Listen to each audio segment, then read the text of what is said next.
جس کی کنڈے کی نیاز کرتے ہو نا وہ امام جعفر صادق. صرف کنڈا یاد ہے، جعفر صادق بھول گئے. پیٹ کی آگ اتنی لگی ہوئی ہے کہ سب کھانا پینا یاد ہے، حقیقتیں بھول گئے، رسومات میں الجھ گئے. میں نہیں کہہ رہا کہ کنڈا بند کرو، جو کنڈا بند کرے اس کے منہ پہ مٹی. امام جعفر صادق جب لوگوں سے مصافحہ کرتے تھے تو ان کا ہاتھ پکڑ لیتے تھے. کون؟ امام جعفر صادق. کتنا بڑا سید کہ غوث پاک اور غریب نواز کے باپوں کا بھی باپ ہیں.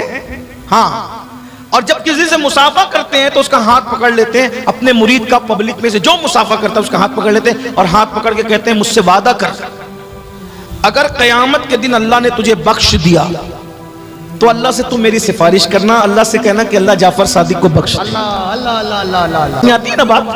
اس سب سے بڑے سید کو جو غوث پاک اور غریب نواز کا بھی باپوں کا باپ ہے، اس سید کو کہتے ہیں سیدنا امام جعفر الصادق. سبحان اللہ. اتنا بڑا سید ہے، اتنا بڑا سید ہے سنیو، جس کی جوتیاں امام اعظم سیدھی کرتے تھے. جس کی جوتی سیدھی کرنے والا امام اعظم ہو وہ جعفر صادق کتنا بڑا ہوگا نا، کتنا بڑا آقا ہوگا، کتنا بڑا امام ہوگا. جس کی کنڈے کی نیاز کرتے ہو نا وہ امام جعفر صادق. صرف کنڈا یاد ہے، جعفر صادق بھول گئے. پیٹ کی آگ اتنی لگی ہوئی ہے کہ سب کھانا پینا یاد ہے، حقیقتیں بھول گئے، رسومات میں الجھ گئے. میں نہیں کہہ رہا کہ کنڈا بند کرو، جو کنڈا بند کرے اس کے منہ پہ مٹی. ہم تو لڑتے رہے نا کنڈوں کے لیے، 11ویں کے لیے 12ویں لڑتے رہیں گے، لیکن ادھر آپ کی بھی خبر لیں گے. اگر آپ سوتے رہو گے تو آپ کو بھی جگائیں گے، کیونکہ ہم اعلیٰ حضرت والے لوگ ہیں. اور اعلیٰ حضرت نے جہاں بد مذہبوں کا رد کیا، جہاں فرمایا ان کو سلام نہیں کر سکتے، ان سے رشتہ داری نہیں کر سکتے، ان کے ساتھ اٹھ بیٹھ نہیں کر سکتے، تو وہاں یہ بھی کہا کہ بے نمازی کے ساتھ بھی نہیں بیٹھ سکتے. ہاں، اگر وہابی کے ساتھ بیٹھنے سے منع کیا ہے نا حضور نے، تو حضور نے بے نمازی کے ساتھ بیٹھنے سے بھی منع کیا. یہ بھی آپ کو یاد رکھنا چاہیے. با مسلمان اللہ اللہ، با برہمن رام رام، ایسا نہیں چلے گا. پورے دین پہ عمل کرو، پورے مسلک پہ عمل کرو. فقی ابو اللیث سمرقندی اپنی کتاب قرۃ العیون میں لکھتے ہیں کہ اللہ کے رسول نے فرمایا، اے ابو ہریرہ، بے نمازی کے ساتھ مت بیٹھا کر، جہاں بے نمازی بیٹھتا ہے اس پر آسمان سے لعنت برستی ہے. بے نمازی پہ لعنت برستی ہے، بے نمازی کے ساتھ نہ بیٹھو. اللہ کے رسول علیہ السلام فرماتے ہیں جو نشہ کرے وہ بیمار پڑے تو اس کی عیادت کے لیے مت جاؤ، وہ بھوکا ہو تو اس کو کھانا مت کھلاؤ. آپ کیا سمجھ رہے ہیں؟ تو چلے میں بات پوری کر دوں، بات نکلتی جا رہی، میں نے تو کہا تھا بات تک ختم ہو گئی. ایک بات نکل آئی درد دل کے طور پہ. امام جعفر صادق کتنے بڑی ہستی امام جعفر صادق. اب سننا، اب غور کرنا. امام جعفر صادق جب لوگوں سے مصافحہ کرتے تھے، مصافحہ، توجہ ہے سب کی، یہ بات آخری ہے، اسی بات پوری ہو رہی ہے. اللہ کرے یہ بات قبول ہو جائے، میری آپ کی نجات انشاءاللہ. امام جعفر صادق جب لوگوں سے مصافحہ کرتے تھے تو ان کا ہاتھ پکڑ لیتے تھے. کون؟ امام جعفر صادق. کتنا بڑا سید کہ غوث پاک اور غریب نواز کے باپوں کا بھی باپ ہیں. ہاں، اور جب کسی سے مصافحہ کرتے ہیں تو اس کا ہاتھ پکڑ لیتے ہیں. اپنے مرید کا پبلک میں سے جو مصافحہ کرتا ہے اس کا ہاتھ پکڑ لیتے ہیں اور ہاتھ پکڑ کے کہتے ہیں مجھ سے وعدہ کر، اگر قیامت کے دن اللہ نے تجھے بخش دیا تو اللہ سے تو میری سفارش کرنا، اللہ سے کہنا کہ اللہ جعفر صادق کو بخش دے. کیوں؟ کیونکہ اللہ نے روزی کا وعدہ سب سے کیا ہے. دلبر بھائی کیا بات کر رہے ہیں امام جعفر صادق.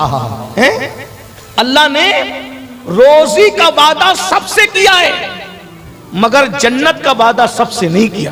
روزی سب کو دے گا مگر جنت سب کو دے گا یہ وعدہ نہیں. حتیٰ کہ نبی کے بیٹے سے بھی وعدہ نہیں کیا کہ میں تجھے بھی جنت دوں گا.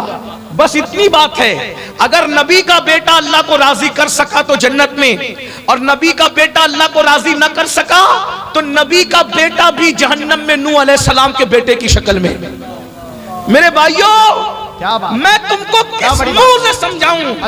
جب وہ اللہ نبی کے بیٹے کو جہنم میں ڈال سکتا ہے، میری بہنوں میں تم کو کس منہ سے سمجھاؤں؟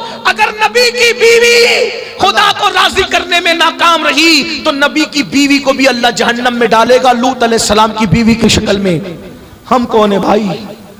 فجر میں سوتے پڑے رہنے والوں، سود کے دھندے کرنے والوں، عورتوں کو پاپ کی نظر سے دیکھنے والوں، نبی کا بیٹا خدا کو راضی کرنے میں ناکام ہے تو نوح علیہ السلام کا بیٹا جہنم میں جا رہا ہے۔ اور اگر کتا اپنی ادا سے خدا کو راضی کر لے تو کتے کو بھی جنت میں داخل کیا جا رہا ہے، اصحاب کہف کے کتے کی شکل میں۔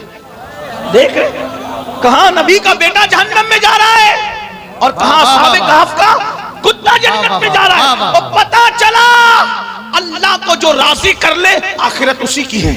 امام جعفر صادق کو یہی بات تڑپا رہی ہے، حالانکہ قیامت کے دن کسی کا نسب کام آئے نہ آئے، ہمارے نبی کا نسب کام آئے گا۔ کیا بات ہے، بے شک بے شک بے شک۔ یہ اور لوگوں کے نسب کی بات ہے، لیکن خاتم النبیین کا نسب یہ ہے، کلا نسب و سبب ينقطع الا نسب و سبب۔ آقا فرماتے ہیں ہر نسب ختم ہو جائے گا لیکن محمد الرسول اللہ کا نسب قیامت کے دن کام آئے گا۔ حضور کے نسب پر کوئی انگلی نہ اٹھانا، لیکن بات تو بات ہے نا۔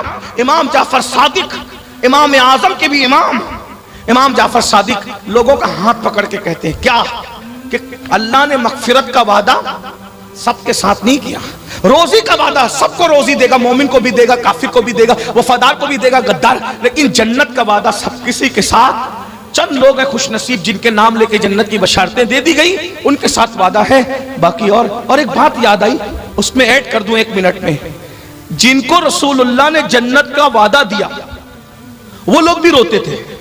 حضرت عمر، ان کو حضور نے وعدہ دیا کہ تو جنت میں جائے گا، حضور نے کہا ابو بکر فی الجنہ، عمر فی الجنہ، عثمان فی الجنہ، علی فی الجنہ، سعد فی الجنہ، سعید فی الجنہ، ابو عبیدہ فی الجنہ، عبد الرحمن ابن عوف فی الجنہ، سعید فی الجنہ۔ 10 لوگوں کو جنت کی بشارت دی، پھر اس کے بعد اور لوگوں کو، امام حسن کا جنتی جوانوں کا سردار، امام حسین کا جنتی جوانوں کا سردار، سیدہ فاطمہ کا جنتی عورتوں کی سردار، ایسے کچھ لوگ ہیں، ایک بڑی فہرست بن جاتی اس میں۔ لیکن حضرت عمر پھر بھی روتے تھے، اتنا روتے تھے کہ رونے کا نشان چہرے پہ پڑ گیا تھا، روتے روتے لوگ کہتے تھے حضور نے تو آپ کو جنت کی بشارت دی۔ فکر دیکھو، اہل منبر کی بھی توجہ، فکر دیکھو، فکر دیکھو۔ لوگوں نے کہا عمر اب روتے کیوں جب نبی نے تمہیں جنتی کہہ دیا تو تم تو جنتی ہو۔ اب کیا کہتے بتائیں، جنتی کہاں ہے نا، لیکن یہ تھوڑی کہا ہے کہ ڈائریکٹ جنت میں جاؤ گے۔ توجہ، نبی نے یہ نہیں کہا کہ ڈائریکٹ جنت میں جاؤ گے، نبی نے یہ کہا کہ جنت میں جاؤ گے۔ جنت میں جانا تو یقینی ہے، لیکن اللہ نہ کرے اگر ایک لمحے کے لیے بھی اللہ نے جہنم میں ڈال دیا تو اللہ اللہ اللہ۔ دیکھ رہے حالانکہ ایسا نہیں ہوگا، مگر جن کے رتبے ہیں سوا، ان کو سوا مشکل ہے۔ وہ کہتے ہیں جنت میں تو ڈالے گا لیکن اگر ایک لمحہ بھی جہنم سے گزار دے تو میرا بنے گا کیا؟ آپ کیا سمجھ رہے؟ اور وہ بے نمازی جس کے لیے حضور فرمائے جو ایک وقت کی نماز جان بوجھ کر چھوڑ دے وہ 7000 سال جہنم کی آگ میں جلایا جائے گا۔ ایک وقت کی نماز چھوڑنے پہ 7000 سال۔ فاروق اعظم ایک لمحہ جہنم سے ڈر رہے ہیں اور یہاں 7,000 سال روزانہ ایک ایک نماز پر جہنم میں ڈھکیلا جا رہا ہے، کوئی فکر نہیں ہے، ہنس رہے، گا رہے، کھیل رہے، کود رہے، کہے لگا رہے۔ حضور کی بات پہ تمہیں یقین نہیں ہے؟ سب کی بات پہ یقین کرتے، اپنے نبی کی بات پہ یقین نہیں کرتے، اور اگر یقین کرتے ہو تو تمہیں سکون کی نیند کیسے آتی ہے؟ 7000 سال ایک وقت کی نماز چھوڑنے پہ جہنم۔ کچھ تو سوچو میرے بھائی، نبی کی بات پہ کچھ تو یقین کرو تو بات ختم ہو رہی ہے۔ سیدنا امام جعفر صادق کہتے ہیں اپنے مریدوں سے، ملنے والوں سے، چاہنے والوں سے ہاتھ پکڑ لے، اگر تیری بخشش ہوگی نا، تیری بخشش ہوگی تو اللہ سے کہہ دینا، کیا کہے گا کہ جعفر صادق کی مغفرت کر دے، اور اگر میری بخشش ہو گئی تو میں اللہ سے تیری سفارش کروں گا۔ یہ کہتے تھے، کہے گا۔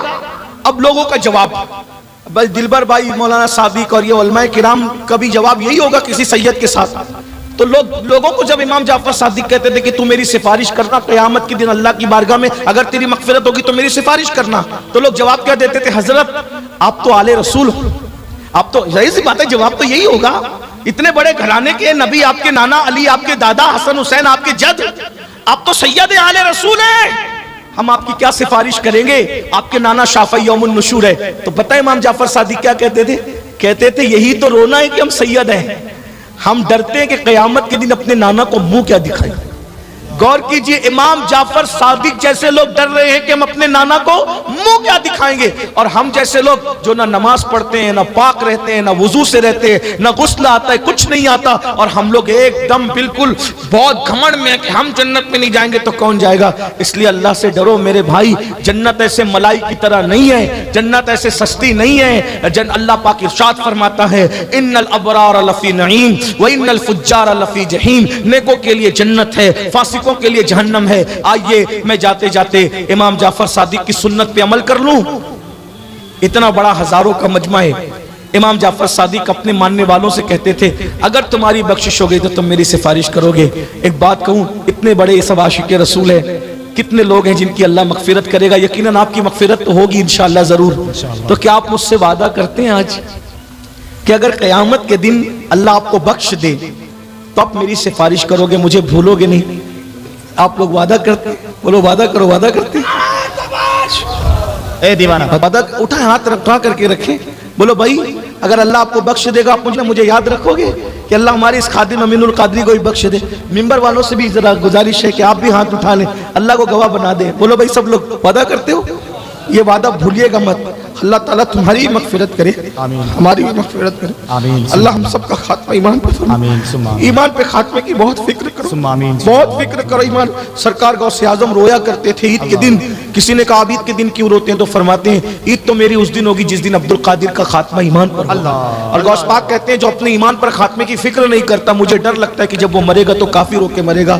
بھائی دین کھیل تماشا نہیں ہے، کہانی قصہ نہیں ہے، اللہ سے ڈرتے رہو، ایمان عقیدے کی حفاظت کرتے رہو۔ اہل سنت و جماعت جسے آج پہچان کے لیے مسلک اعلیٰ حضرت کہتے ہیں اس پر قائم رہو۔ یہ مسلک اعلیٰ حضرت فکر رضا تیرے غلاموں کا نقش قدم راہ خدا، وہ کیا بہک سکے جو یہ سراغ لے کے چلے، لحد میں عشق رخے شہ کا داغ لے کے چلے، اندھیری رات سنی تھی چراغ لے کے چلے، جنا بنے گی محبان چار یار کی قبر جو اپنے سینوں میں یہ چار باغ لے کے چلے، رضا کسی سگے طیبہ کے پاؤں بھی چومے، تم اور آہ کے اتنا دماغ لے کے چلے، جتنی طاقت نعرے پہ لگاتے ہو اتنی طاقت عمل پہ لگاؤ۔ اللہ ہم سب کو توفیق بخشے۔ گفتگو کے درمیان اگر کوئی غلطی ہو تو اللہ تعالیٰ معاف فرمائے۔